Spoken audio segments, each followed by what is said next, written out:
Digestion in human beings. Human beings take food through mouth and digest it in specific organs for digestion. The undigested food is defecated.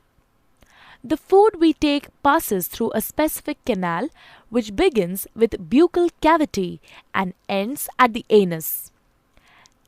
This canal is called alimentary canal or the digestive tract. The parts of the alimentary canal are buccal cavity, esophagus, stomach, large intestine, small intestine, rectum, and anus. The food gets digested gradually as it passes through the various parts of the tract. Digestive juices secreted by the salivary glands, liver, and pancreas also aid digestion. Mouth and the buccal cavity. Food intake in human beings is through mouth. This process of taking food is called ingestion.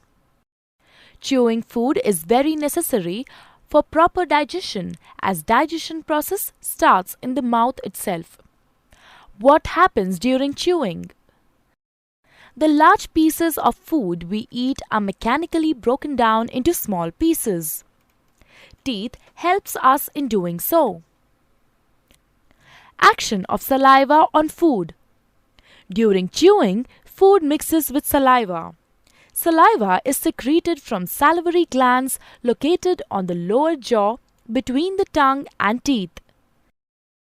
Saliva converts starch in the food into sugars and also softens the food. Tongue. Taste of food can be detected by the taste buds present on the tongue. Tongue is a fleshy muscular organ attached to the floor of the buccal cavity. It is free at the front and moves in all directions. Taste buds appear as small bumps on the tongue and have different regions which help us enjoy different tastes. Esophagus or food pipe. The swallowed food from the mouth passes onto the esophagus. The epiglottis, which is a flap-like structure behind the tongue, directs the food into the esophagus and prevents entry into the larynx. The peristaltic movements of the esophagus helps the food to move down the tract till it reaches the stomach. Stomach. Stomach is a bag-like structure with thick wall. It is in the shape of a flattened U and is the widest part in the alimentary canal. The food that enters the stomach is churned and mixes with the mucus, hydrochloric acid and digestive juices secreted by the inner lining of the stomach. The acid helps to kill the bacteria present in the food. It also makes the medium in the stomach acidic. The digestive juices secreted by the stomach break down proteins into simpler substances. Then the food is emptied into small intestine. Small intestine. Small intestine is a highly coiled structure and is about 7.5 meters long. As soon as the small intestine receives food from the stomach, the digestive juices from liver and pancreas are mixed into it. Liver.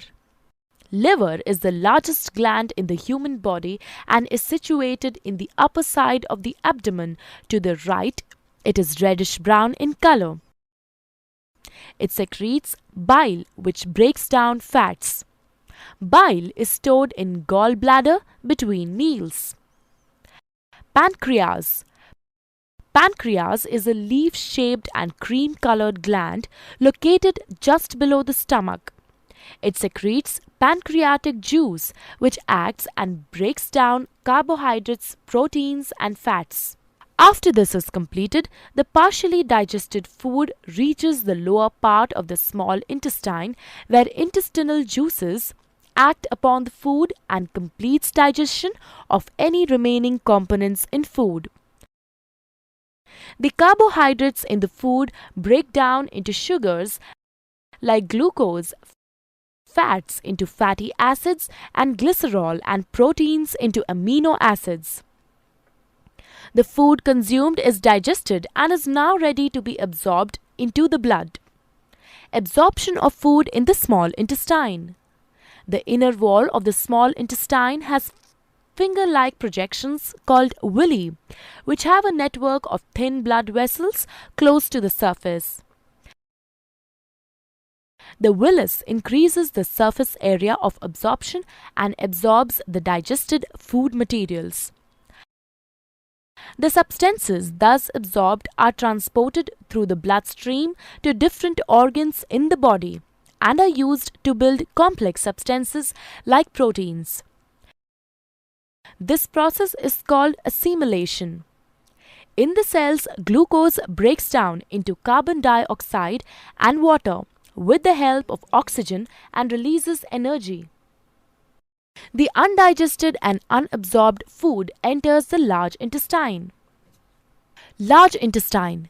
The large intestine is wider than small intestine and measures 1.5 meters in length. Once the undigested food enters the large intestine, it absorbs water and some salts from it and passes the remaining waste into the rectum. Here it remains as semi-solid fecus. The fecal matter is removed through the anus. This is called egestion.